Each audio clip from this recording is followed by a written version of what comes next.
Hello everyone and welcome to the British Birthing Stories podcast. Each week I'll be speaking with a different mother about her story of childbirth. Let's get into today's story. Hi everyone and welcome back to the show. If you haven't done so already, it would be amazing if you could like and subscribe to follow the show, and then you can follow us on social at British Birthing Stories. And if you have any expecting mothers or women in your life that you think would benefit from listening to these stories, please do share my account on social, or even better, share the podcast with them so they can also follow and listen.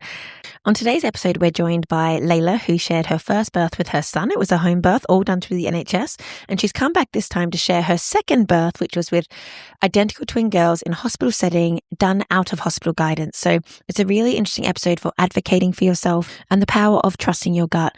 Layla has a beautifully positive experience here, which I can't wait for you guys to listen to. Hello, Layla. Thanks so much for coming back to the show. It's great to have you on. Morning, Georgia. It's good to speak to you again. I'm excited to be here and talk about my twins birth today. Great. So for those who maybe didn't hear our first episode, I spoke to Layla recently about her first birth with her lovely son, but today we're going to cover her second birth, which covers her beautiful twins. So Layla, do you mind just telling us a bit about yourself and who's in your family? Yeah, absolutely. So yes, I'm Layla. I'm mum to 3 little children. I've got a little boy who's 8 years old, and I have twin girls who are 4, and my lovely husband, Simon. Wonderful. And can you tell me a bit about how you found out you were conceiving twins? Were they a planned pregnancy? Yeah, so they were planned. My little boy, he turned 3 in the summer, just started to seat 3. So I had that thing which many women do, is like, let's do it again, just as I was starting to get sleep. And actually, something I'd forgot to say to you when I spoke to you the other day about my boy's birth is that when we were trying to conceive, I was following, I read a book called Taking Charge of Your Fertility by Tony Weschler. I don't know if you've come across that. No. And it's all about kind of reading the very subtle signals that your body gives you throughout our cycle. For instance, like your body temperature, you take basal body temperature, so you take it first thing in the morning. And if my memory serves me right, it slightly spikes when you're ovulating. Yeah. So there's these subtle cues. So I used that actually when I conceived my boy, and then when we were trying again and I fell pregnant with the twins. So I have to ask a question. Are there twins in your family? Yes. So there are. So my husband's one of 4. His eldest sister has got fraternal twins, so boy-girl twins. Then his other sister, she did get pregnant with twins. Sadly, she lost one early on in the pregnancy. But again, they think that was fraternal twins. But our girls are identical, which apparently is not genetic. But I think the fact that 3 out of 4 siblings have had twins, there's got to be something in it. Absolutely, yeah. So did you feel, so obviously you've had a singleton pregnancy now and then a twin pregnancy. What were the differences in like how you felt, when you're kind of trying to figure out if you're pregnant or not? Yeah, I just felt horrific, basically. I just presumed that it was a girl because I felt, I wasn't sick, fortunately, but the nausea was 24/7. I felt horrific. It was, I was pretty much bedridden for like the first 12 weeks, and it was so hard, as you'll know yourself, second time pregnancies when you've got a toddler or a very young child, it's wildly different. You can't rest in the same way. So yeah, it was actually a really, really hard first trimester. God, I can't imagine. I was lucky to not have much sickness. So, and the few days you do feel like vomiting or do vomit, you just think, women that have that the whole time. How long did it last for? My sickness, I probably eased up around 14, 15 weeks. So I was really fortunate in that sense that it didn't last the whole pregnancy. Still a long time though, isn't it? It is. First trimester. Yeah. I mean, when you're in it, you just think, God, when is this going to end? So then did you have a hunch? Like, was there any intuition when you found out you'd conceived? That it was twins? Yeah. No. Do you know, I remember thinking the one day twins like entered my mind, Yeah. and but that's something that happens to other people. It's not something that happens to you, is it? No. So yeah, it entered my mind and then just left. So no, I just thought it must be a girl because of the way I was feeling. Gotcha, gotcha. And then when did you come to find out then that they were twins and identical twins? Yeah, so that was at my 12-week scan, and this was 2021, so COVID times. Yeah. And during this time, it was only one person allowed in for the scan, which thinking about it now is just insane. Like, Mm, it's wild that I even agreed to it. mm. But anyway, so I went for my 12-week scan. My husband, dear of him, was sat out in the car. Oh, I know. And bless yeah, him. then the sonographer put the gel on my tummy, and I remember thinking like, "Oh, that that looked like two." And then very quickly after she said, "Congratulations, there's two babies." And I said a few choice words. I was in like big, big time shock. And I think I remember what actually crossed my mind straight away, and it actually makes me a bit emotional thinking about it, is my little boy, Oh, because I thought, oh my gosh, he's got to share me with two babies. yeah. And it just, yeah, I was scared and in shock and just couldn't believe that that was what was happening. God, I can Um, imagine. yeah. So then she had to get another sonographer in the room, because at that point, that's when they determine what type of twins they are. And this was all new to me at the time, obviously. I was like, what do you mean? But I think there's three different variations. So fraternal um, you have your own placenta each and your own bag of waters each. And then with identical twins, they have their own bag of waters each, but shared a placenta.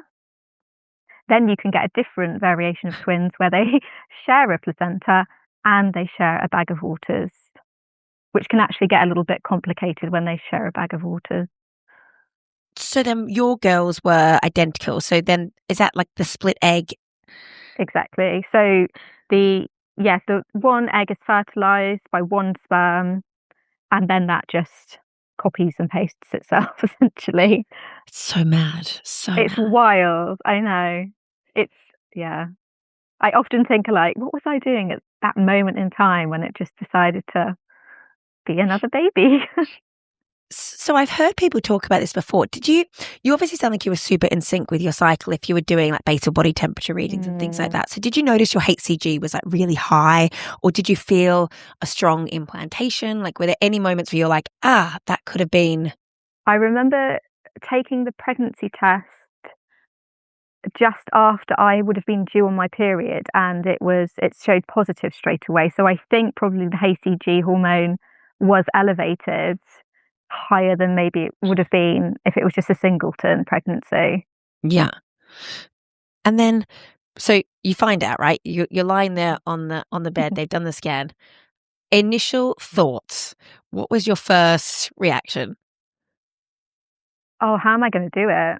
I think I think speaking to you previously, and people haven't listened to that podcast. The postnatal time with my firstborn was really tricky. I had postnatal depression, didn't have a huge network of support, and then I think it was shit. I've got two babies now that I'm gonna. What's that journey going to look like? Because presumably you might have been thinking, okay, my mental health really suffered first time Mm. around. And that was a really good birth and a great outcome, a really positive experience. And that now you're going into a high risk pregnancy with twins with kind of double I don't want to say stress of everything, but kind of in a way. Yeah, sure. Yeah, for sure. Yeah, absolutely. You're exactly right. And I mean, as I go further into my story, being classed as high risk straight off the bat without even looking at me as an individual, they didn't take into consideration that I'd had a very straightforward pregnancy and birth with my first. It was just that because I was growing two babies, it's just instantly you're classed as, yeah, high risk. So, yeah, for sure. I think that initial finding out at that first scan was just pure shock. And I remember leaving the scan room because then they were going to do my bloods and stuff. And I remember crying. And Oh, I mean, even at this point, I thought, why didn't they say to me to bring my husband in? It's beyond me. But so sad. I know, but I was almost like hyperventilating. The midwife had to really calm me down, and they were wonderful in trying to distract me and reassure me. So then he sat in the car. Yeah, How did you tell him? yeah. So I went out to the car, and he was like, "You were ages," because I was probably about an hour and a half. Oh my God, his And he was like, mind. is everything okay? And I said, yeah, everything's fine. And I was holding the scan, but like with it closed, you know, you kind of get it in a little booklet type thing. Mm. And I said, do you want to see a picture of the baby? And so I handed it to him. And I'll have to try and get the scan photo actually so that people who are listening could look Please, if they yeah. wanted to, because it's so clear that it's two little babies. And he's just, his jaw dropped. And he started to laugh and started to cry, and he was like, Oh. "That's two." And I was like, "I know, we're having two babies." Um, and then his next sentence was, I mean, I don't want to stereotype men, but it was pretty stereotypical of a Yeah. bloke. He just recently bought a Mercedes Sprinter to do up a van conversion, and we only had 3 seats in the front. Uh-oh. And he was like, "We're not gonna have enough seats." He was like, "What are we gonna do? Now I'm gonna have to change the layout." And I was like, that's the least of our concerns right now. So aside from the van debacle, Mm. would you say overall his emotions were positive when he found that Yeah, news? they were. Yeah, they were. We were like, it's that real mix of like, I always think excitement and nerves, they kind of feel really similar within our bodies. And it was very much that feeling of giddy with excitement, but also nervous, you know, and apprehensive of what our journey was going to look like. Yeah, kind of fight or flight mode. Yeah. So then I'm so curious to know what happens next with the twin pregnancy. I presume you then go into consultant-led care, is that right? Or Yeah. Yeah, you're correct. Yeah. So instantly I'm, yeah, given a consultant. I remember actually coming away from that first scan with all these leaflets and pamphlets of information about the type of pregnancy, type of twins. And I remember crying because it was so far removed Mhm. from my first pregnancy and birth. We All it said about was, sorry, C-sections and epidurals, and not that there's anything wrong with those things, but it was just, it didn't even enter my consciousness about those things. yeah, were you automatically thinking home birth is just off the cards here? Because for those who don't know, your previous birth was a beautiful, positive home birth Mhm. experience. So, Yeah. Yeah. So that's an interesting one, which I'll share more about further along. But yeah, I did think probably home birth wouldn't be an option. It was certainly presented that way to me, that that was absolutely something that couldn't happen. But obviously, as we know, it's the women, the people who are pregnant and birthing the baby, they do get to call the shots. So although it wouldn't have been a recommendation if I'd chosen that route, mhm. then ultimately that, you know, I would have had to have been supported. So then you had a great continuity of care in your previous pregnancy with the same midwife. Were you lucky enough this time round? I was really lucky, yeah. Oh, Oh, sadly, her name has escaped me, but she was wonderful. She was recently qualified and such a lovely, lovely lady. Yeah, and I saw her regularly. And actually, so with the type of twins that the girls are identical, they recommend a scan every 2 weeks. wow. And that's due to something called twin to twin transfusion syndrome, which essentially is when, because the babies are sharing a placenta, one of the babies sometimes takes more nutrients, and the other one then can suffer and not, you know, grow in the expected way. Yeah. So that's why they advised that I had these scans every 2 weeks, which I was happy to do. But it was quite intense. It was pretty heavy going, having to, yeah, go to hospital every 2 weeks. And again, during COVID, and had said to them I was not going to come to hospital again unless they let my husband come with me. Um, Fair. Yeah, Did they let you? they did, yeah. I think I was quite clued up about, my rights in pregnancy, and that, I mean, how could they expect me to step into that hospital knowing it was a higher risk pregnancy and they were gonna make all these suggestions, recommendations, and I didn't have a support person there with me? That's ludicrous. So then how were your little girls tracking in terms of size and all, the scans? Were they going well? Like as you kind of were going through your first trimester, were things looking good? Yeah, everything was looking good, yeah. There was, I think, maybe around 25 weeks, there was some discrepancy between their sizes. Mhm. And one of my little girl's measurements on her stomach was smaller. So that flagged up a few different things. I had to have an extra scan. But essentially, they were tracking. They were small. My smaller girl was below the third percentile. So that is, it's pretty Mhm. teeny. And then my other little girl was just under the 10th centile. So they were petite, but I'm quite petite. Yeah. So it wasn't unusual that I was carrying smaller babies, especially when there was two of them. And we've just spoken about the fact that they're girls. So I forgot to ask, did you find out the genders? No, no, we didn't. Oh, I know, I wanted it. We both wanted a surprise, and it was quite funny because lots of people around us wanted us to find out and could not believe that we weren't. But for me personally, I adore the surprise. I feel like it really helped me during the pregnancy and the birth to, yeah, just the finding out at the end of it, like, gosh, this is who I've been growing all this time. And did yours? funnily, Oh, sorry, no, you go, you go. no, I was going to say, I had a, well, I thought that they were boys through the whole pregnancy. I was like, I'm pretty sure it's two little boys. We'd had boys' names picked out. So, oh my gosh, when I birthed my first girl, my doula actually captured a photo of me realizing it was a little girl, and I'm like, just like dumbfounded, like I could not believe it.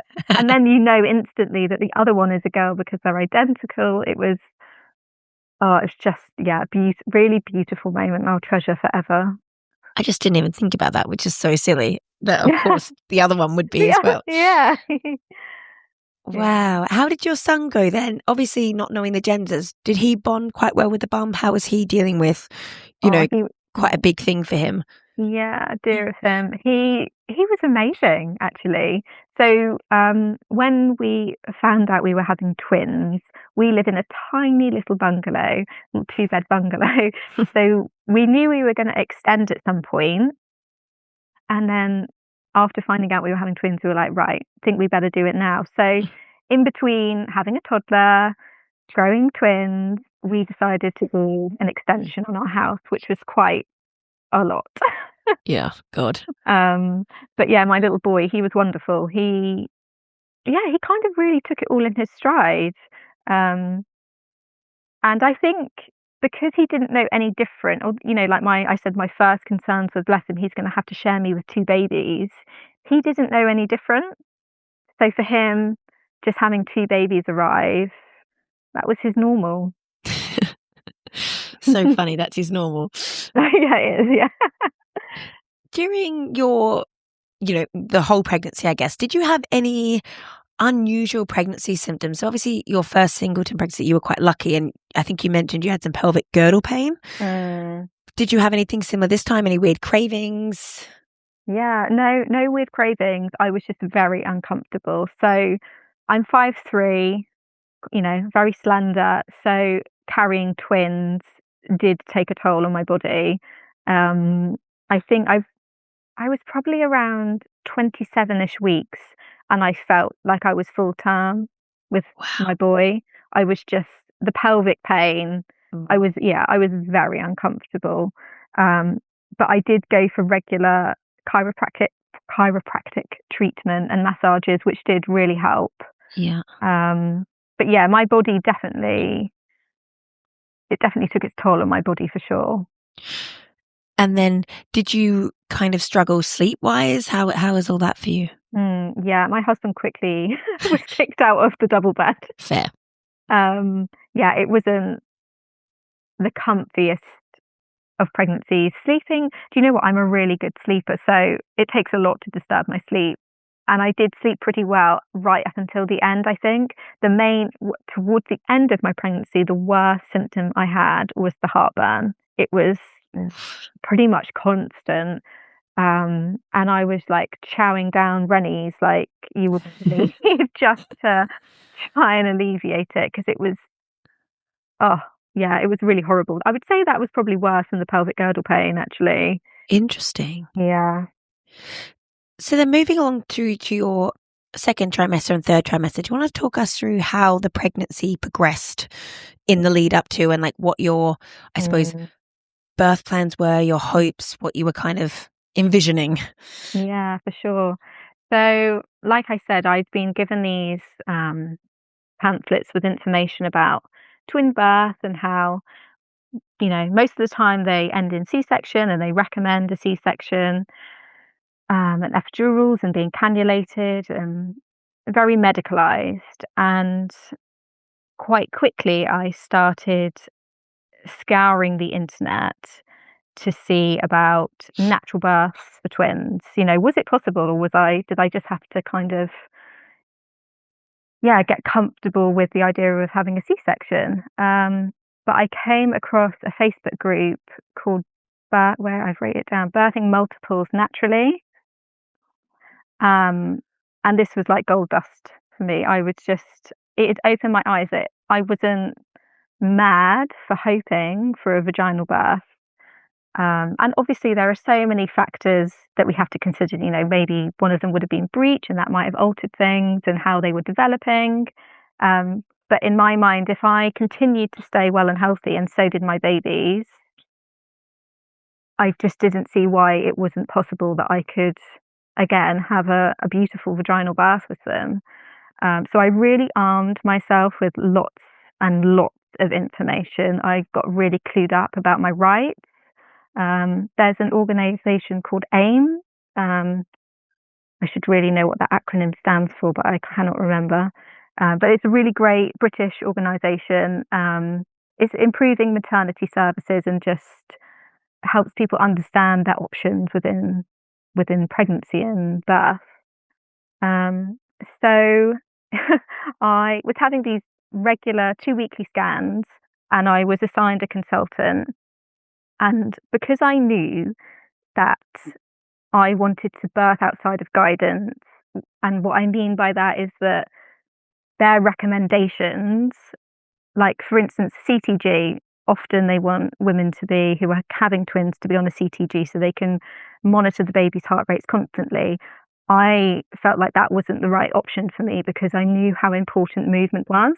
Instinctively, I knew I would want to move lots. And that is a lot more tricky when you're hooked up to a CTG. So the consultant I remember this one day going in for a scan, and I said to her, when can we talk about my birth plans? And I must have been maybe like around 30, 32 weeks at this point. And she said, oh, we'll do it much closer to like 36 weeks or something.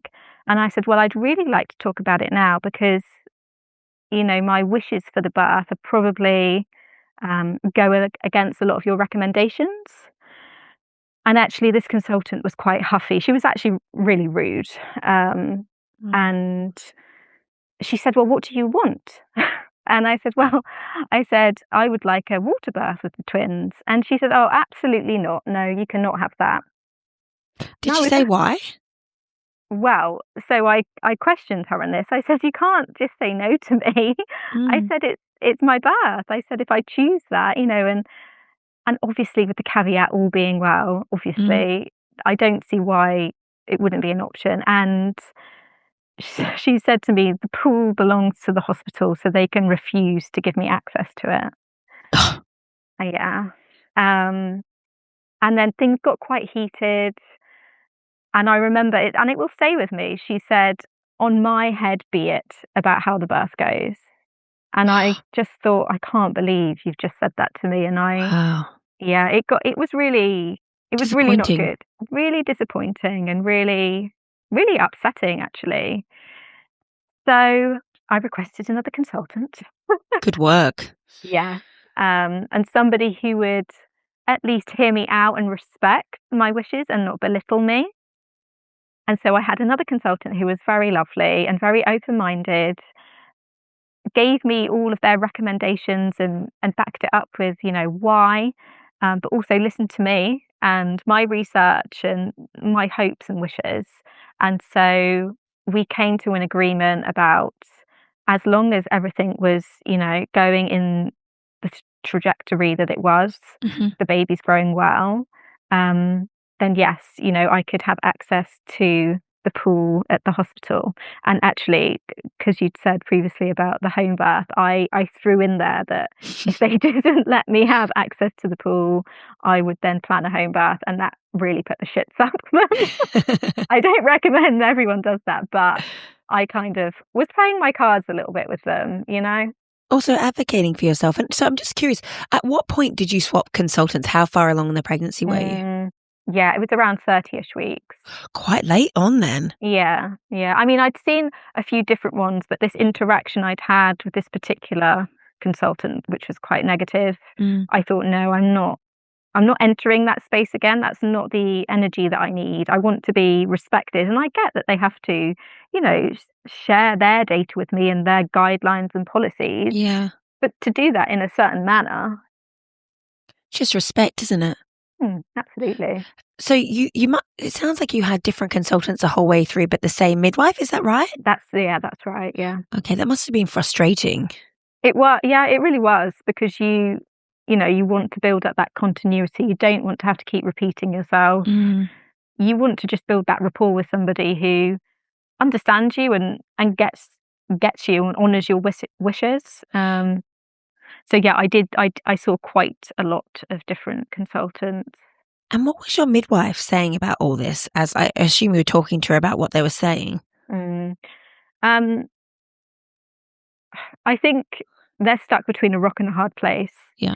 Because she ultimately wanted to honor my wishes and for me to have the birth that I was hoping for. But at the same time, they have to answer to the obstetricians. And because I was under consultant care, she kind of answers to them.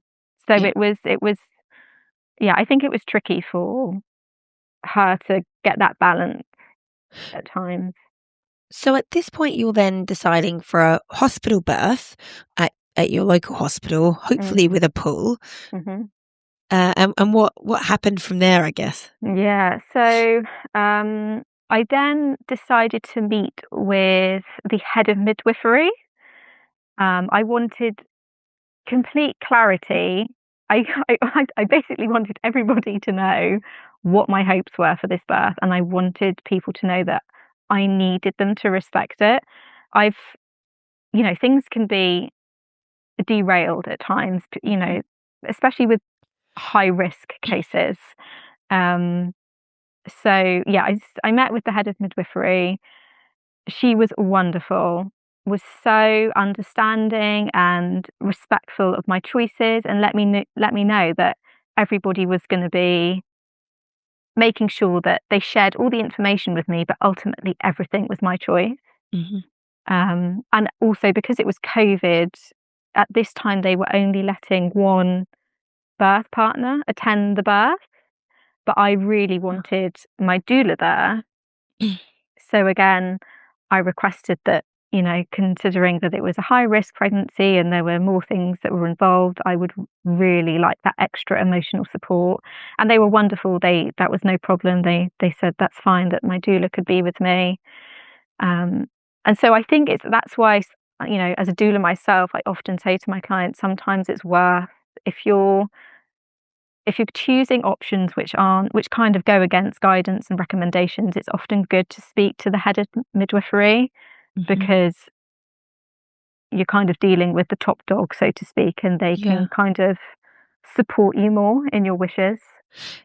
Did you manage to get the same doula as your first birth? Yeah, I did. Oh, so good, so good. Yeah. And the hospital that you were planning to birth at, were you able to birth on like a midwife? Do you know, or did you have to be up on the main labour ward or? Yeah, so the little hospital that's local to me, the midwifery-led unit is a standalone unit, which actually isn't near the main hospital. Gotcha. So I was on the labour ward. Yeah. Okay. And they only have one birth pool. So although I'd been really hot on making sure that I could have it, I also recognised that, maybe somebody else would be using that day, which would obviously be fine. But Yeah. yeah, that was my hope that it would be available.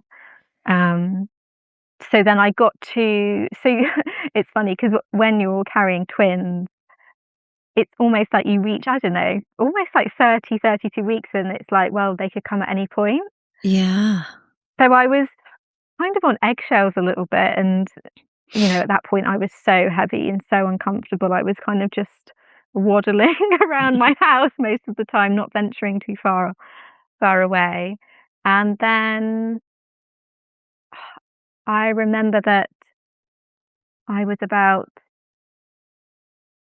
36 weeks, and I remember waking up one night and definitely feeling the start of contractions, and I thought, "Oh, yeah, this could definitely be something." And I decided to try and go back to sleep, but the surges, the contractions were definitely intensifying, and I decided to go to hospital.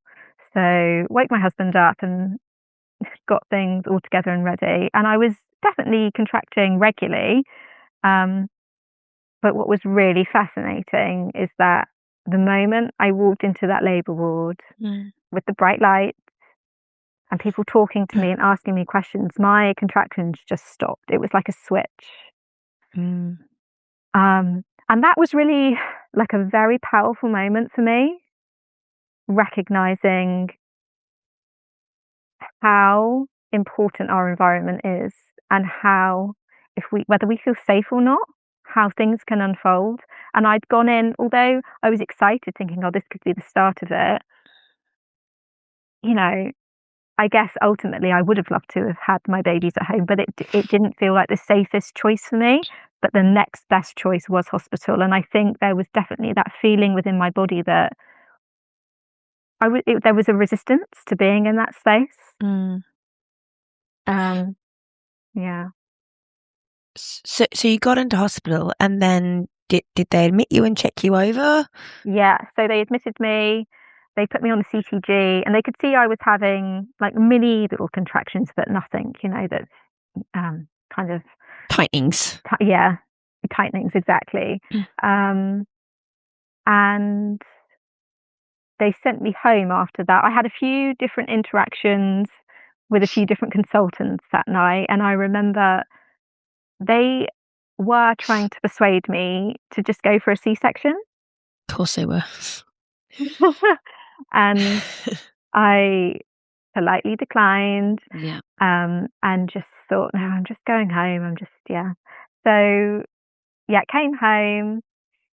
At this point as well, we don't have family very local. Um, so my little boy was going to my sister-in-law, and so she was with him. And in total, actually, from that first time I went into hospital with the start of kind of tightening, he stayed with her for a total of 10 days because I did actually end up having my babies quite soon after that night. So I was away for him Oh, for such a long time because I stayed in for 5 days with the twins. must have been tough. Oh my gosh, it was one element of all of it which I had completely underestimated Not thought how. about. Oh, yeah.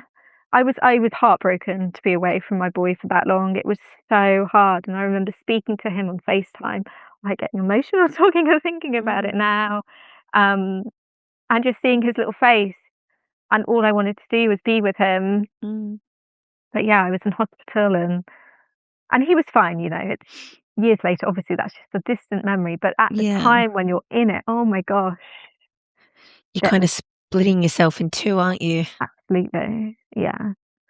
So yes, I had that night in hospital, came home, carried on as we were, and I was kind of, at that point, I was thinking, yeah, I feel like my body is definitely gearing up now. I just had this sense of it could be any moment now.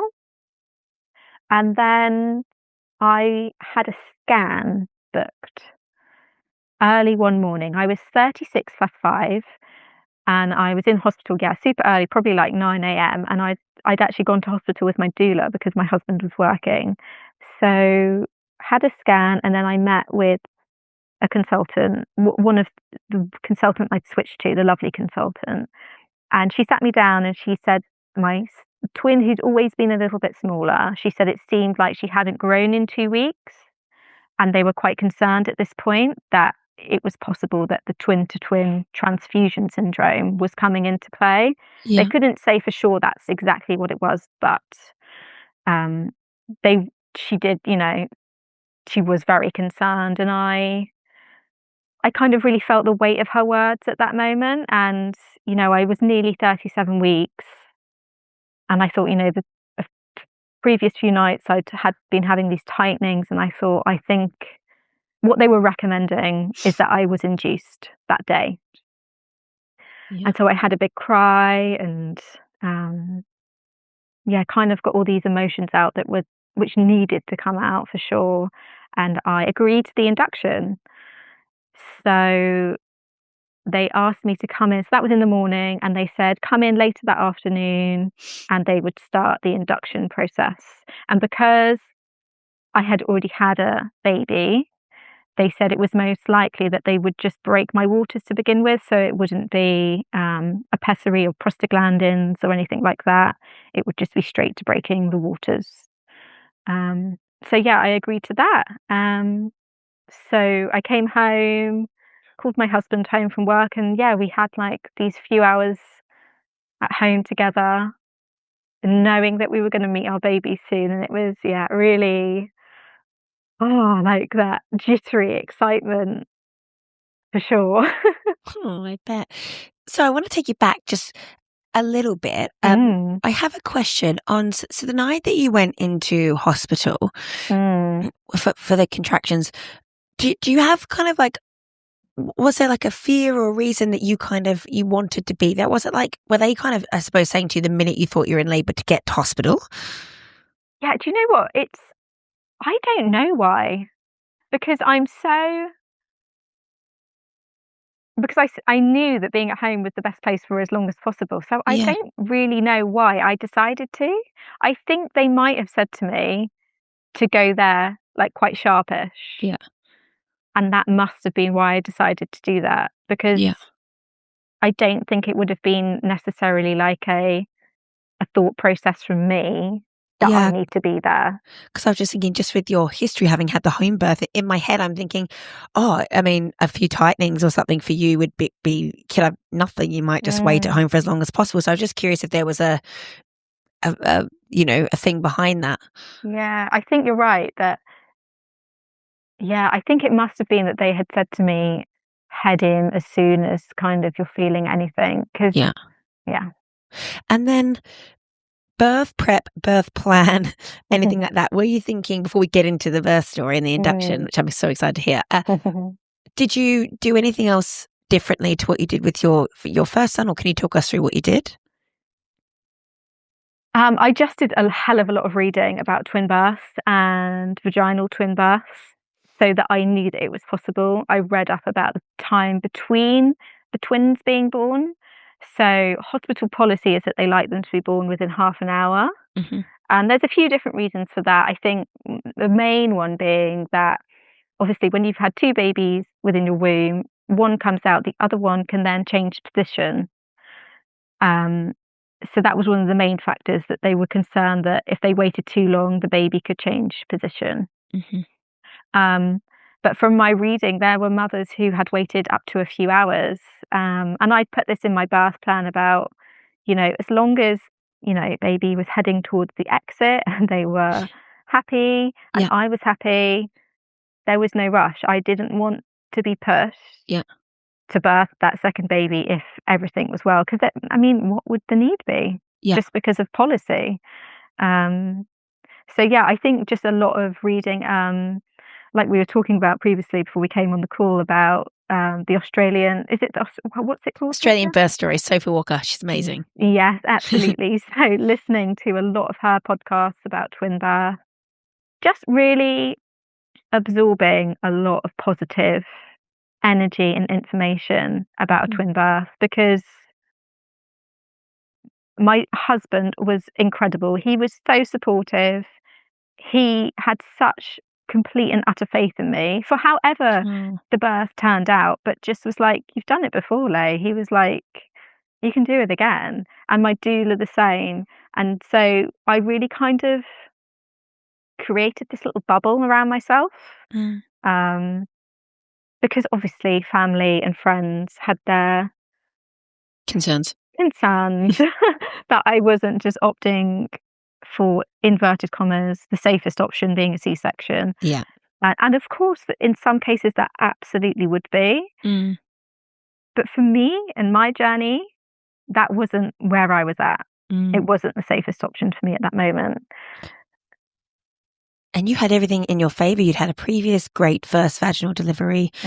There were no issues with the twins.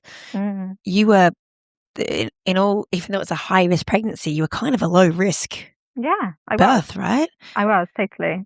Yeah. So then the induction. So obviously they said to you, look, we're a bit concerned about, let's say twin one, one of the twins.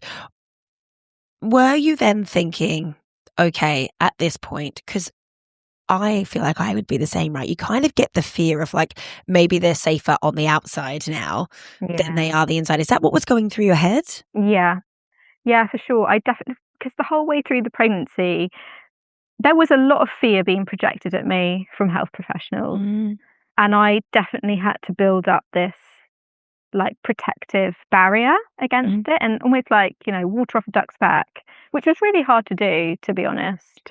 Yeah. But like you say, I'd had that first really positive vaginal delivery with my son, and that had solidified the confidence I had in myself. Like, I was really confident in my body, in my babies. They were both head down. And I mentioned again about seeing the chiropractor regularly. I think that really helps. They were able to kind of release any tension in the round ligaments that are kind of holding my uterus in shape, so that the babies had enough room to get into a good position. I was so aware of my posture. I really wanted these babies head down. So I did everything in my power. I don't know if you've come across spinning babies. I have. I had a breech baby, so I did a lot of upside down on inversions. Yeah. Handstands in the sea. Brilliant. Yeah, absolutely. And look, we can do all these things, and sometimes our babies just won't move. They will get into a position that's right for them. But I was very fortunate that, these little girlies were both head down. So that also bolstered my confidence. I had researched a lot about breech birth too, and felt like if that might be something that I had chosen to do, but as it turns out, I didn't need to think about it. And then I would assume you would have had quite a big team in the room or for the birth. Like, what was that like? Or maybe you'll go into it as you go along. Yeah. Well, actually, I'd put on my birth plan, I had requested that no doctors come into the room. I didn't want to see an obstetrician, which is, I would say, definitely kind of stepping outside of their guidance and probably what they were comfortable with. But I felt that every time I interacted with an obstetrician, they were fearful, and they were projecting that fear on me. And I just that is not what was welcome in my birth space. Yeah. Unless obviously there was an actual emergency. Yeah. And if everything was kind of tickety-boo, things were, just ticking along nicely, all I wanted in my room was my husband, my doula, and my midwife. So I've made that very clear.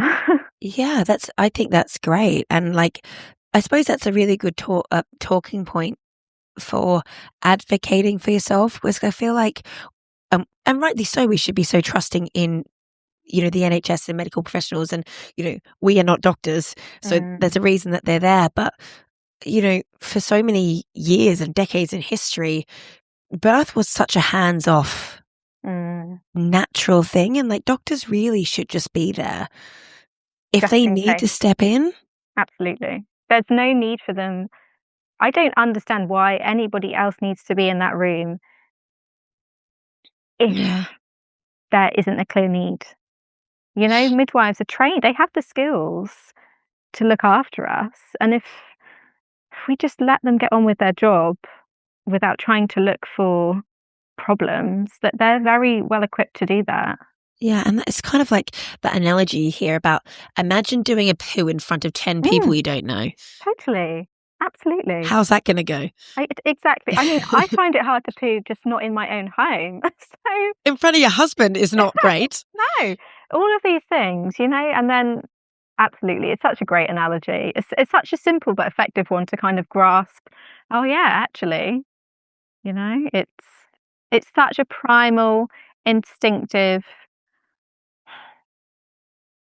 Yeah. Yeah, it's just wild. So then what's going through your head? You're admitted, they break your waters, so that's the only intervention you've had at this point. So, well, they hadn't broke my waters yet. Oh. So I was taken to the labour ward at 2 o'clock in the afternoon. And really amazingly, I had my midwife who I'd seen in the community. She happened to be working on the labour ward that afternoon. So I had her, which was amazing. And they put me on a CTG and they wanted to just check the baby's heart rates before they went ahead with the induction of labour. Mm-hmm. So this is where it gets quite interesting because there was a heck of a lot of faffing going on with this CTG. They were saying that they were basically saying there was some beat to beat variability and that my smaller twin 2, had some decelerations in her heart rate. Now, it seemed to me that there was some discrepancy between the midwives and the obstetricians. I'd been admitted about 2 o'clock in the afternoon, and I'd probably seen maybe 2 or 3 different consultants. So they were coming in, although I had previously said I didn't want any doctors in the room, they were coming in because of the CTG reading. Mm-hmm.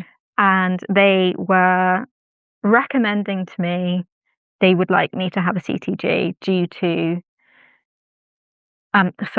recommending me to have a C-section due to the CTG reading.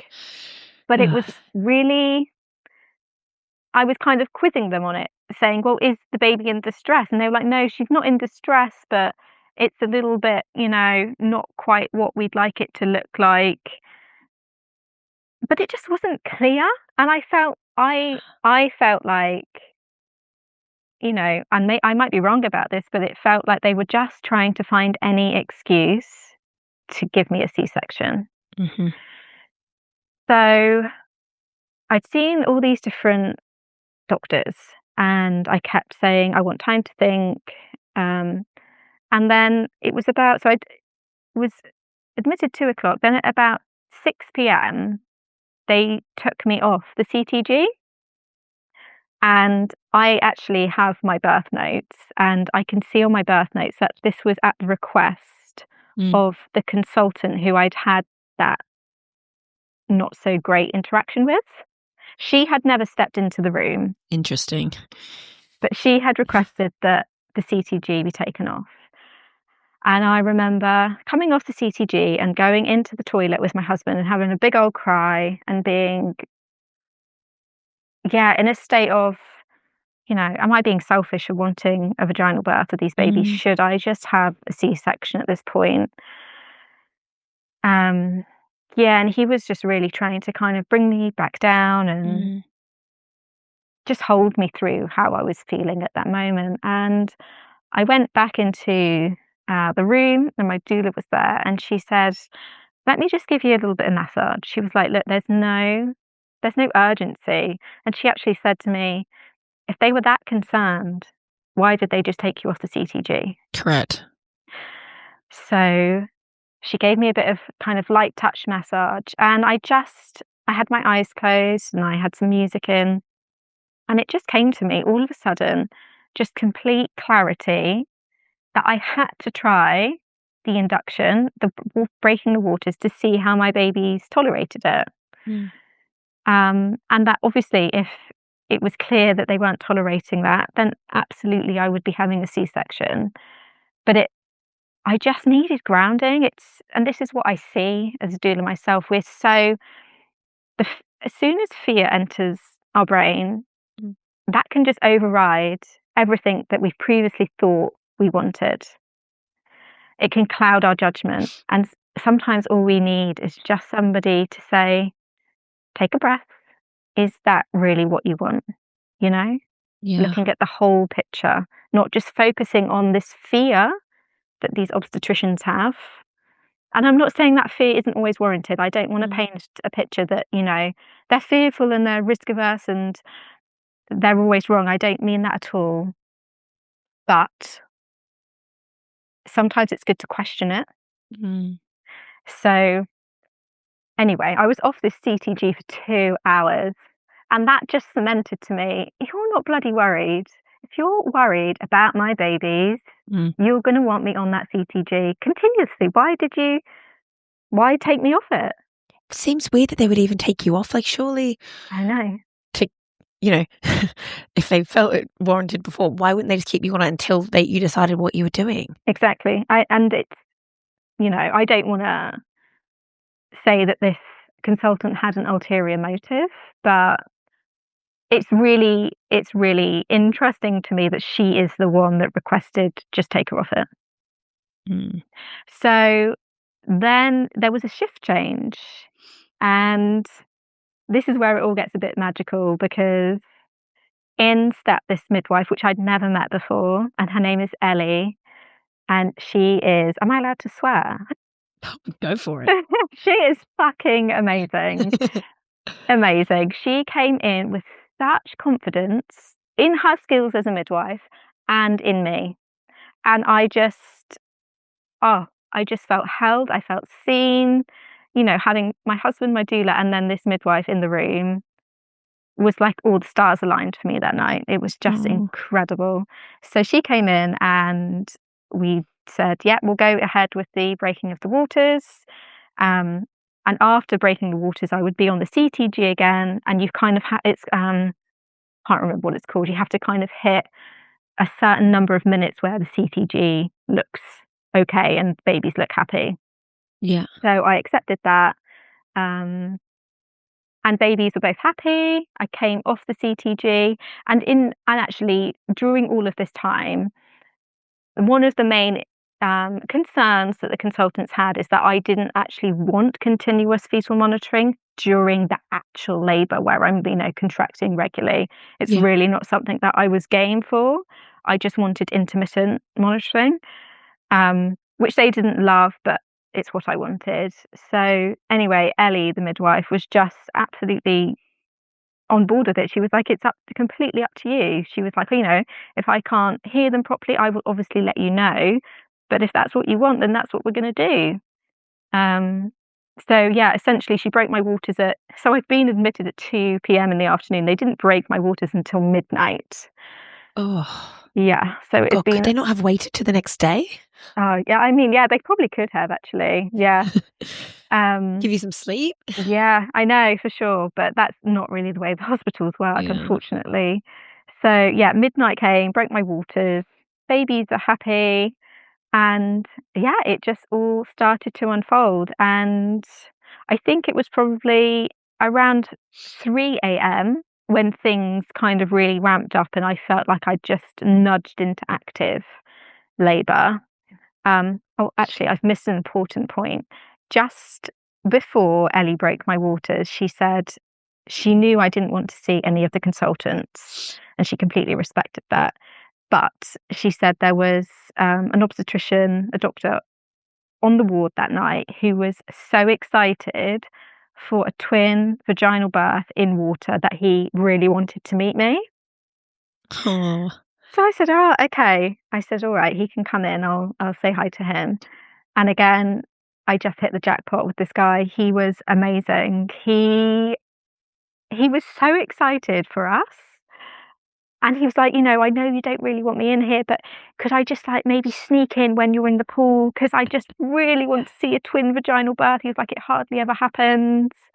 Yeah, and I just felt held. I felt completely safe. I knew these people were going to take care of me and my babies. And if something cropped up, they were going to look after us.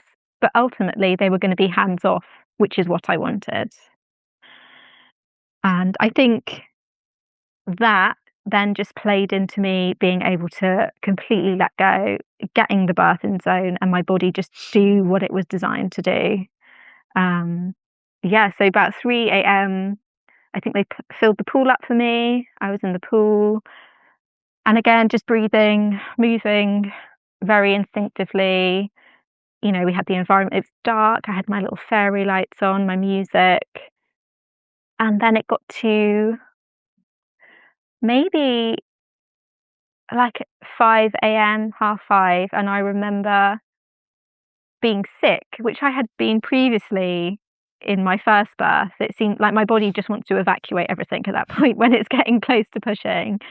So I was sick, and I remember coming out of the pool, being sick, being on the bed, and being like, I can't do this anymore. And I remember saying, I want an epidural now, and I just want this done.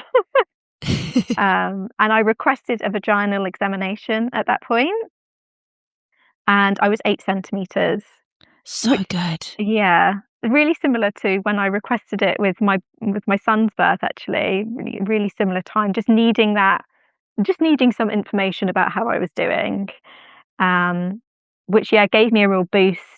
And my doula and my husband were so reassuring with their words of encouragement. And I got back in the pool, and then probably like an hour went by, and I was vocally, I started to change, and it was much more kind of guttural noises that I was making.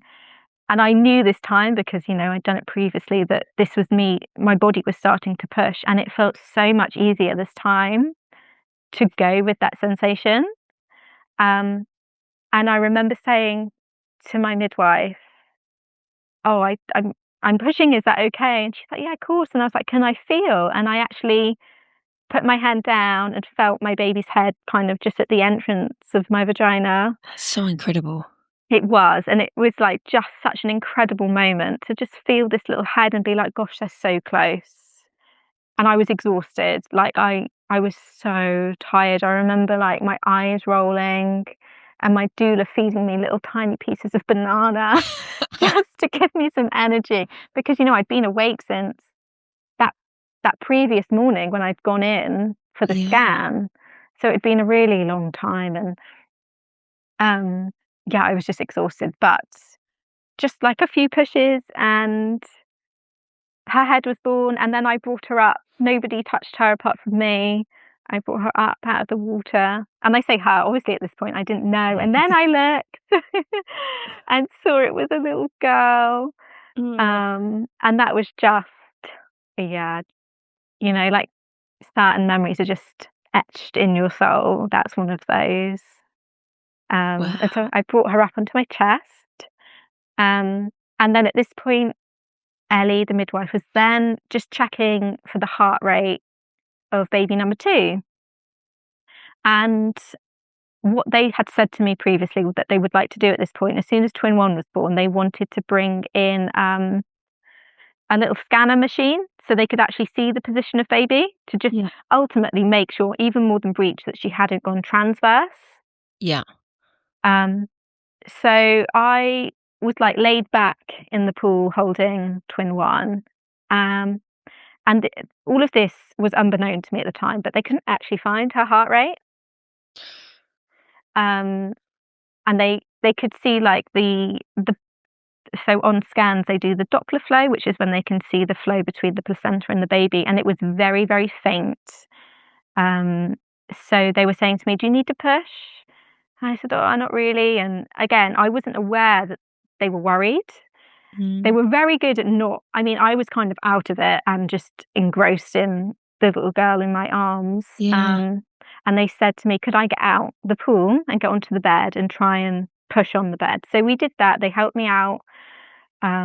With baby in your arms. With baby in my arms, yeah. And placenta still inside of you? Or? Placenta, yeah, everything's dangling. Yeah, placenta. So yeah, one placenta, which is still attached to the baby on the outside and still attached to the baby on the inside. Logistical nightmare. It is a bit of a nightmare, to be honest, yeah. Oh.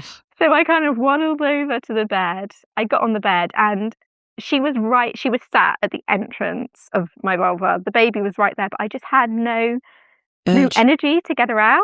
Oh. Or urge, rather. You're right, actually. It was the urge. I just didn't feel that power that I needed to work with.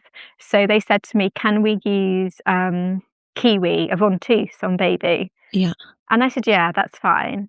And they literally just popped it on. I gave a push, he gave a pull. And all I remember is just her coming out so fast, like in one hit, and then just seeing these little legs dangling. She literally flew out.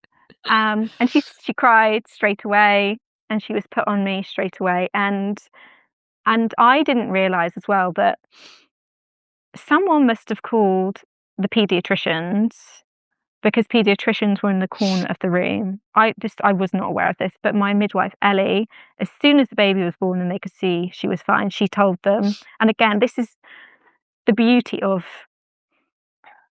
midwives who really have your back and are in your corner, because she knew I didn't want them there. So she just asked them to leave. She said, you're not needed. Just leave the room, please. I think being British was so like, we want to be polite and, oh, how do you do? And please me. But actually, in that moment in time, they were entering a space that they didn't need to be in. Yeah. So yeah, they left, and it was just like a really euphoric moment. You know, my husband's in tears, bless him, and my doula's there beaming, and actually Ellie and Sam, the doctor, they were hugging and crying, because I think for them, you know, now I've looked back over my birth notes, you know, it was a pretty hairy moment for them. They didn't know if she was okay. You know, she had hypoxia. But she was absolutely fine. I think they think actually what happened is that twin 1 was born, and then twin 2 dropped into my pelvis very fast, and it gave her brachycardia. Her heart rate just went super low, couldn't be picked up, but she was ultimately fine. So I have a question on the logistics of 2 placentas.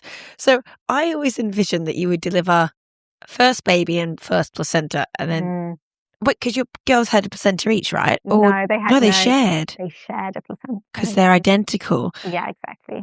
Okay, fine. But I wonder if in a regular, you know, if they had 2 placentas, would you do 1 twin and 1 placenta, or do you do both twins and then the placentas? Like, I don't know. I think you would. I think you'd birth your baby, then the placenta, and then it would be baby, then placenta again. If anyone's listening to this and they're a midwife or doctor, please get in touch and let us know. Absolutely. But so you've got the girls on you. Did they feed instantly, or like were they? Yeah, they were really alert. They were like grunting, and actually that's a whole other story as well. I'll go into that in a moment. But yeah, they were fine. They were on me, really happy.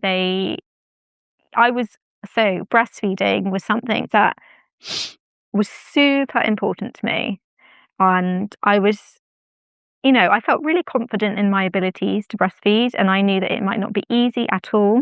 Yeah. And again, this is something I researched the shit out of when I was pregnant. There's an amazing group again on Facebook called Breastfeeding Twins and Triplets UK. And this was just amazing. I think as soon as I found this group and I saw how many people were breastfeeding twins and triplets, I was like, okay, I can do this. It's going to be hard work, but I had the mindset of I will do it.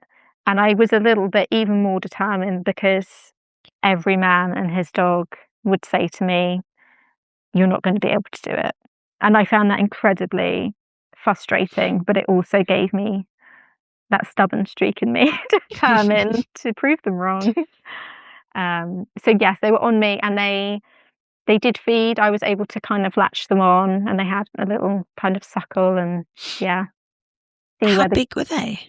So twin 1 was £5.9, and twin 2 was £4.4. So skinny. Yeah. But what's interesting is that my smaller girl is the one that took to breastfeeding really well.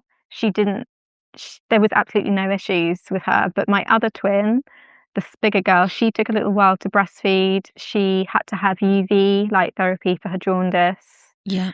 And they also wanted to give her antibiotics when she was born. Yeah. So twin 1 is the one that was born in the water. And when twin? The bigger twin, yes. Yeah. she was on me and she was fine. They did her APGAR and everything, and they said she was making slightly grunty noises, but nothing that they were too alarmed about. This was the midwives now, and they said sometimes when babies are born in water, it can just take a little bit longer to clear their lungs. So nothing that was alarming. And then they checked her again and she was still a bit grunty. So they said, oh, just get a paediatrician to come and just check over her. At this point, the girls were probably like an hour old. And then we had two paediatricians in the room telling us that they wanted to give our baby antibiotics because they were concerned she had an infection. And this was like, whoa, literally just been born. Like, hold on a minute. If antibiotics are needed, then absolutely, we'd be giving them. But it felt very premature and like we were jumping the gun. And so I really advocated for myself at this point because I did not want her to have the antibiotics. Neither did my husband. And we were saying, look, could you just like monitor her every 15 minutes and just see if this is an infection or whether she just, needs time to clear her lungs? And their reasoning was that, understandably, when you have a very tiny baby, if an infection takes hold, it can be very rapid. And they wanted to kind of get in there quickly, which I understood.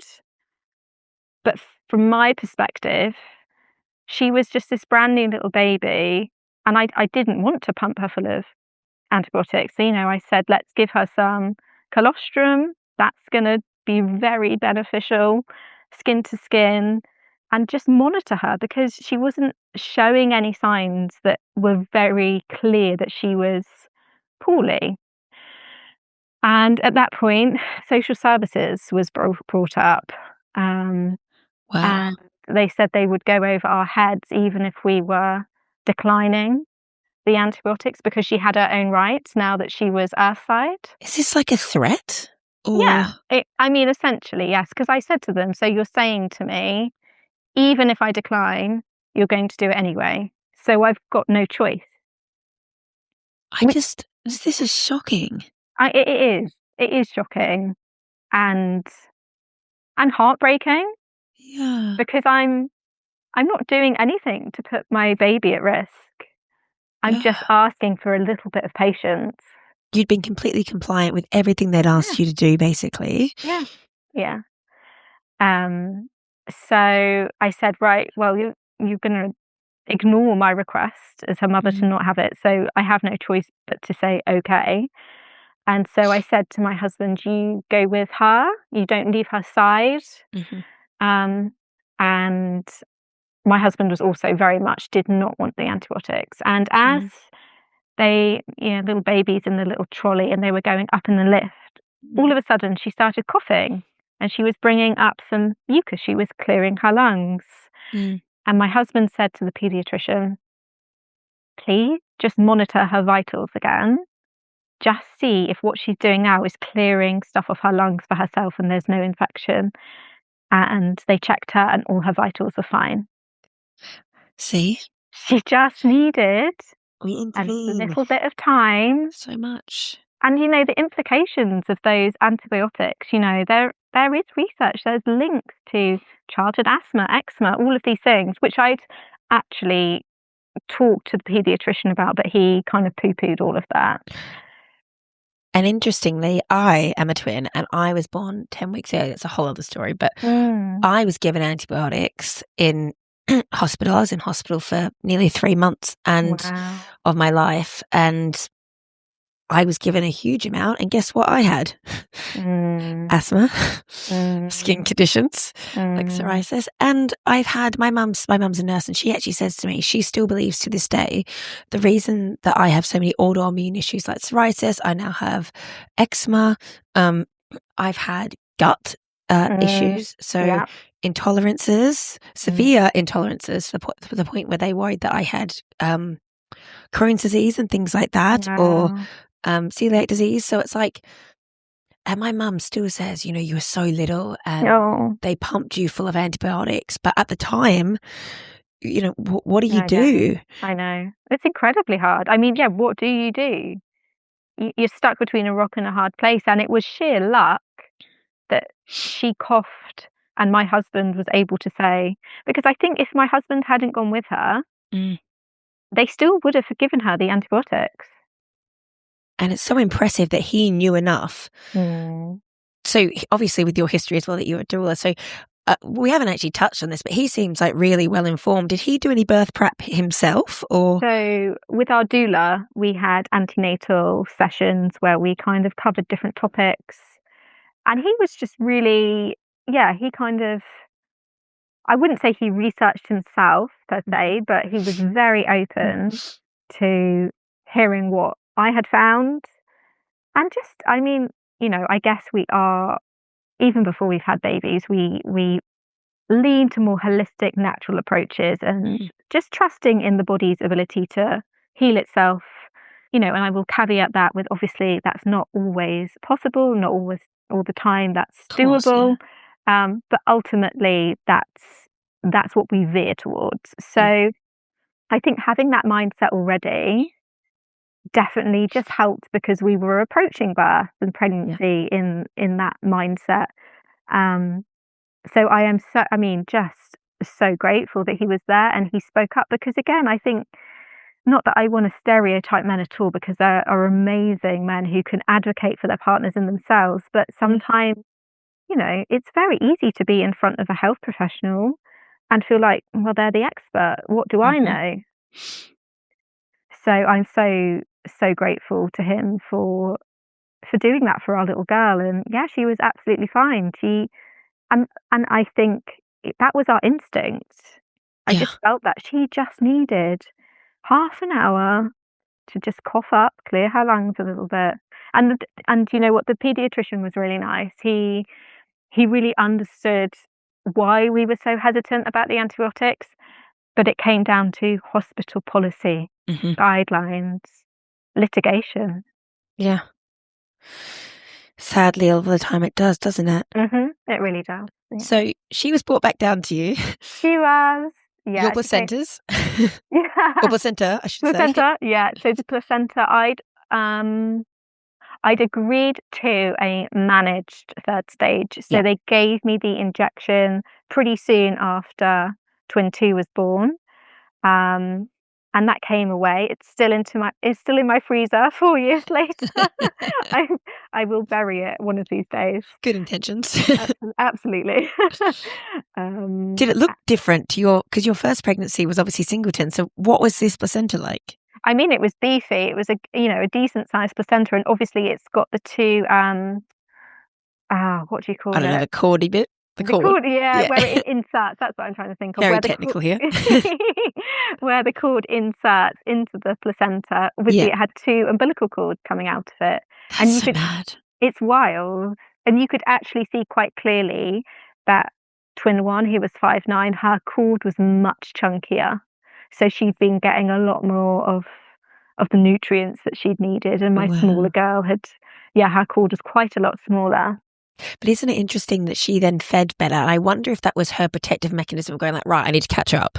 Absolutely. And actually, this is something the midwife said to me, that often the smaller twin, or not even smaller twins, it could just be a smaller singleton, sometimes they have just like this fire within them where they know they need to get on with, feeding and beefing up a bit. Yeah, for sure. And but it's so interesting, because even today, her character today is that fire, that little firecracker side of her is there. Yeah. Yeah. So then you had obviously vaginal delivery. How were you downstairs? Did you have any scars? Not scars. Tears. Yeah. Exactly. That's what I was looking for. Yes, I did. I did tear. I had one little tear which they just stitched up. Again, it was kind of a deep muscle one, kind of second degree. Yeah. Again, God. Yeah, but it was fine. For me, that part was just easy once you've kind of pushed 2 babies out. Yeah. So that was stitched up, and then they moved me to the postnatal ward. Yeah. And So what I had no clue about was that they won't let you leave hospital if a baby is below a certain birth weight. Nobody had said Oh, this to me. Um, and I couldn't leave, one, because my bigger girl had jaundice, and yeah, they were doing a few tests for the bilirubin, and she was just above the threshold, so she needed the UV therapy. yeah, And then my smaller girl, they really wanted her to put on weight, which she did. She was amazing. She was such an incredible feeder. She just latched, and that was kind of it, really. She just gained the weight really beautifully. The bigger girl took a little bit more time, but yeah. I was really, again, I was pressing that little call bell multiple times, day and night, for Yeah. support with breastfeeding. I asked for the lactation consultant. I was just annoying them constantly because I needed their Good on care you. Yeah. and help. Um, and so the lactation consultant was, again, amazing. She spent about 3 hours with us this one Wow. afternoon. Yeah, she was just so kind and so patient. And yeah, then the girls did amazing, really. But that stay in hospital was intense. The 5 days we were there. I can imagine. I have so many questions on your postpartum. Actually, so many, in fact, that I think let's cover your hospital bit, and then I think we could almost do another episode in your postpartum journey, because I feel Mm. like Yeah, I'd love there's that. there's so much that can be covered with twins, and just in the Mm, interest of time for the listeners. But yeah. I forgot to ask the question of, did you decide to tandem feed, or were you doing one twin at once and then the next one Mm. after, or So, initially, I was just doing them one at a time to make sure that they were really kind of latched on properly. And they were yeah, so, I mean, especially my smaller twin, she was so diddy. I felt like I really needed two hands. But as our breastfeeding journey progressed, I was tandem feeding, and I tried as much as possible to tandem feed so they were kept in sync. yeah, and also for your breasts, right? You kind of want them to be filling up at the same time. And Yeah, my absolutely. my mum often said to me, because I mentioned I was a twin, if people can't remember, that she used to have to wake one twin. Like if one woke to and was hungry, she would wake the other one and be like, "Oh, I have to feed them both now." Yeah, absolutely. You Um, don't, yeah, otherwise you just could be up all night. I don't want to say played that card. I wasn't playing it. It was very legitimate. But I said to them, I need my own space. I need to feel like I've got, yeah, just my own little sanctuary a little bit, because otherwise I'm going to nosedive. And I've got two babies. yeah, and Um, just advocating for yourself again, like preempting. It's so mm, good that you preempted what could happen.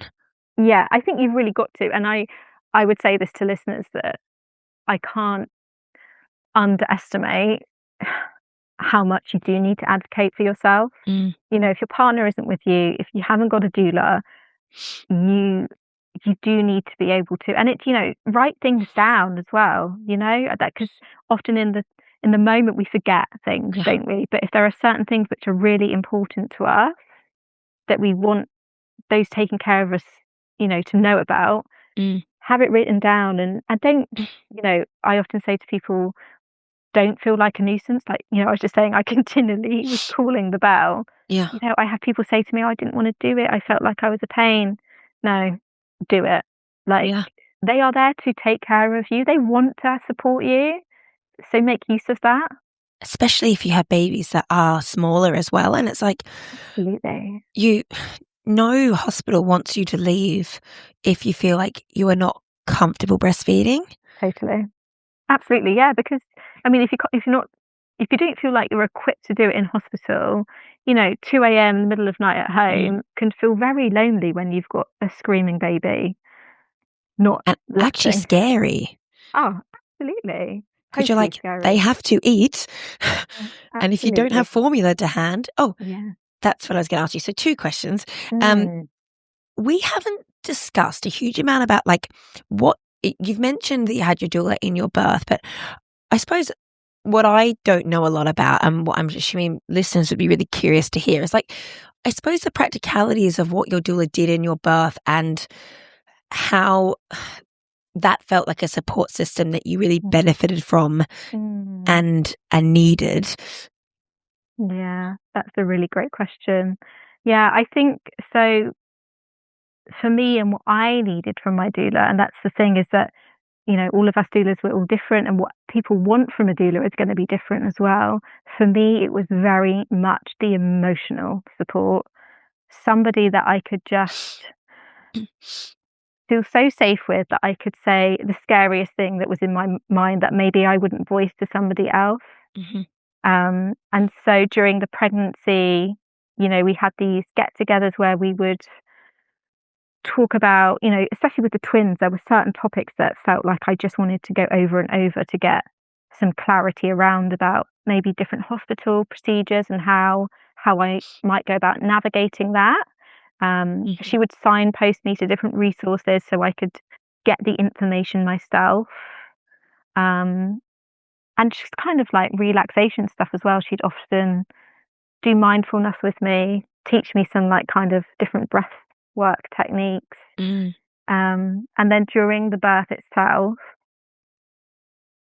do you know what is it's really interesting is that, and for me as a doula as well, sometimes it feels like you're not doing per se a lot. You're just there as this energy which is creating a sense of safety and comfort. We don't, yes, we've got different techniques and tools, and like for instance, my doula, she gave me that light touch massage just at that time when I needed it. It's somebody she read the energy of the room. She stepped into the space when I needed her, and she sat back when I didn't need that. She obviously knew you well. Absolutely. And that's the beauty of a doula, is that you build up this relationship through pregnancy. You become kind of in tune with what your client will need, and able to read the energy of a room is a really important skill of a doula, and that's exactly what Emma did for me. I didn't feel like she was overbearing. She just entered the space when I needed her, and held me so kind of beautifully through it. I didn't have to, like with midwives, you're often meeting different midwives, there's shift changes, and you're, making small talk. Oh, what's your favourite takeaway? And with the doula, you don't need any of that. You've kind of done all the small talk at the beginning when you initially meet, and then you get into the heart of it, the vulnerability, all that emotion. And so when you actually come to the birth, I just felt so held, and I wanted that female energy. My husband, as I said, is amazing, but for me, that female energy is something else altogether. You know what? It's so interesting because I'm kind of I didn't personally use a doula in either of my births, but now that I'm thinking about it, it is kind of the easiest way of guaranteeing yourself I can never say this word, continuity of care. Absolutely. How else do you get it? Absolutely, especially today in the maternity system we're in right now. That's what I'm thinking. Like, totally, you don't have it unless you are fortunate enough to be in the position to have a doula, because that's what they offer. That's what, we can do. That just reassuring face who, I mean, we don't, there's lots of evidence that doulas can support birth in many different ways and improve outcomes, but we're not there to guarantee that in any way at all. Often actually, I think when a doula is the most beneficial sometimes is when a birth has been traumatic, and you've got someone there who's just witnessing it with you. Yeah. And as well, I suppose, like even in the idea of it allows your partner, your husband, whoever your partner is, to, like, I suppose, not have so much pressure on them. Totally. And that's, from personal experience, that's exactly how my husband felt. Yeah. There was just another person there to remind me to drink, remind me to wee, to offer suggestions on movement. And he found it so beneficial having her there. And I think for him, actually, that because often during the antenatal sessions, we would both be there for it. It wasn't just me and Emma, it was me and my husband and Emma. Yeah. So we built up this relationship between all of us. And it's the same for me when I work with people. I'm on the peripheral, the people, the clients are full front and center, and I'm there to walk beside them on that journey and very much there for the birth partner because they, when someone is birthing for the first time, it can be quite confronting for the partner who's not birthing to see that the noises we make, and it can be quite distressing. Actually, I think would be fair to say. Because if the mother's experienced trauma, they're experiencing trauma at the same time. Exactly, and they often want to take it all away. That's what I find is that a doula is there to, because we're not emotionally invested, we kind of can step back emotionally. Whereas when we have family and loved ones there, they would just want to take it away no matter what, Yeah. Yeah. But actually, a doula can just be that grounding presence where they can't take it away. Nobody can rescue somebody during birth, but because we're not emotionally invested, we can see things just from like a slightly different point of view and offer different suggestions from that mindset. And I think and on that, it's like that point of you know what it's like when you're contracting and they're asking you during, we'll say for, in a hospital birth situation or even at home, someone's trying to say, okay, this is what we might need to do next. And you're trying to focus on being in labor. Your husband or partner is trying to focus on helping you in that labor. And it can be so challenging to make decisions together in that moment because they're worried about you, you're worried about yourself and the baby.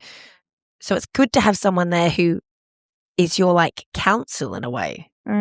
Absolutely. I think, I often refer to it as like a bridge. I can be a bridge between, the woman and our partner and the health professionals. Because exactly like you say, it's when you're emotional and you're in pain, it's hard to kind of take in information with clarity. So a doula can share the information in such a way that's kind of easily digestible. Yeah. And just remind you of your birth plan. I find they're so good for writing things down and being aware, but then you're in the moment and you're like, did I say that? Oh, totally. You're so right. Epidural's looking good. Yeah, absolutely. Of course. And it's not to say that women can't change their mind during birth. Absolutely. Sometimes birth plans just completely, it flips on its head, but it's really good to have somebody there who can be like, do you remember you said this wasn't what you wanted and it's okay if you changed your mind, Because often in the heat of the moment we can, just all be wanting epidural. Freak out. Yeah. What do they say? Crisis of confidence. Crisis of confidence. Is that right? Yeah. So I'd like to finish on this question for you because I realize I haven't asked you it and I think it's so important. You had such a lovely, I suppose, oxytocin rush with your son. Did you feel the same way when you birthed your girls? How was that feeling for you? Oh my gosh, yes. Like on cloud 9. I was so, again, like I was with my son. I think with my son, I was in shock at what I had just done, but also proud, but very much also in shock because I'd never done it before. With the girls, I sort of knew what to expected. Sort of knew what to expect rather. And I was just like, wow, like 2 babies I have just grown and birthed. I just felt like a goddess. Yeah, So bet. proud of myself. And I think it's important to recognize, yes, I had all this antenatal education and I really did like educate myself and got into a good mindset, but I also recognized there was luck, luck does come into birth sometimes. And I was very lucky, like with the people who are in my environment, the midwife, the obstetrician, and I don't take that lightly. I'm very proud of myself, but I also know there were other factors Even at like play. baby positioning. Oh, totally. Being so lucky that you didn't have a breech or a transverse or anything like that, because straight away it's like cat amongst the pigeons, so to speak. Yeah, it could have completely changed, you know, the outcome of my birth, for sure. For sure. And just before we end, I haven't actually asked, you were discharged about, what was it, 10 days later, is that right? Five. So it's 10 days I was away from my son for, Yeah. but I was in hospital for 5 days with the twins. Not too bad. No, I mean, that's pretty good going. Yeah, I was pleased with that and itching to get home. I bet. Yeah. And so let's definitely do a third episode on postpartum, because I think there's so many complexities to taking twins home, I can imagine. And I'm sure that would be so useful to any mothers who are navigating twins for the first time. Yeah, but I just wanted to check in and see how you went mentally. Yeah, great. I didn't get postnatal depression. Oh, fantastic. Yeah, and I was kind of really prepared for it. Yeah. I thought, gosh, if I had it with one, I'm definitely going to have it with two. Yeah. And I had people say to me, "Oh, you're likely to get it." Mm-hmm. But no, I don't. Well, there are different factors that were at play with my son's birth. Yeah. And, you know, which probably fed into the postnatal depression. Yeah. But I just think this time around they were different babies. Like, I had what I would class as like textbook newborns that slept a lot. You know, my firstborn wasn't like that. Yeah. How funny you found twins easier. I know. Yeah, I know. That's wild, isn't it? Yeah. It just goes to show, though, that everybody's experience, we can't put parameters on what will equate to a positive experience, because we're all so unique. And do you think perhaps being a second-time mum as well? Yeah, for sure. I mean, definitely, you have just that little bit of extra confidence in yourself and your capabilities. You know, and I don't know if that has been the same for you second time around. I often see it as a doula. Second time around, mothers just have that little bit more self-belief. Yeah, there's less self-doubt, isn't there? There's less Googling, there's less second guessing. For sure, yeah. Oh, Layla, you have been a joy to listen to. Thank you for having me, Georgia. I've loved talking about it. It's been really nice to like reminisce and I just think you know, especially with twin births, we just don't hear about it happening vaginally, and it is totally possible. And then, you know, as I've said, that, you know, like you said as well, you know, their position and having supportive, you know, birth partners and midwives has definitely impacted all of that. But I think it's really important for people to know, if you can, get educated and just find that like self-belief and also recognizing there is a huge amount of unknown in birth, and getting comfortable with that. And they pick the birth in a way, don't they? Those babies pick it. They do. Yeah, and they're each gifts, and we can take learning from all of it. Sometimes that's not obvious straight away after the birth, but they are gifts, each of them. And a friend said this to me once when my first birth didn't go how I'd liked, and she said to me, "Georgia, birth is important, but it's only one part of your story." And they're birthed, and then they're in the world, and then, you know, there are so many other wonderfully beautiful challenges, but try to not let it weigh you down. Absolutely. I think that's such an important point to make, because often women can come away from birth feeling like failures, but you cannot get birth wrong. There's no right or wrong. It's actually how you come out of that experience feeling. Did you feel respected? Did you feel held through it? They're the important things. It's not the mode of birth, whether it's C-section, instrumental, vaginal. It's how you intrinsically feel. 100%. Well, on that note, Layla, I'm going to say goodbye to you. I could talk all day. Yeah, I know. Both our favourite topic, birth. Thanks, Georgia, for your time. Oh, thank you, Layla. Okay, see ya. Bye-bye. Bye. Bye. I really hope you enjoyed today's interview with Layla. And if you haven't done so already, it would be amazing if you could please jump onto wherever you listen to your podcast and give us a like, follow, or subscribe. You can find us over on social at British Birthing Stories. And if you would like to leave us a review, I'm told that makes a really, really big difference as well. And as always, if you have any friends or family members who are on their conception journey, looking to conceive or have a baby, and maybe they're planning for their own birth right now, please do send this over if you think it's helpful for them. Thanks, and see you next week.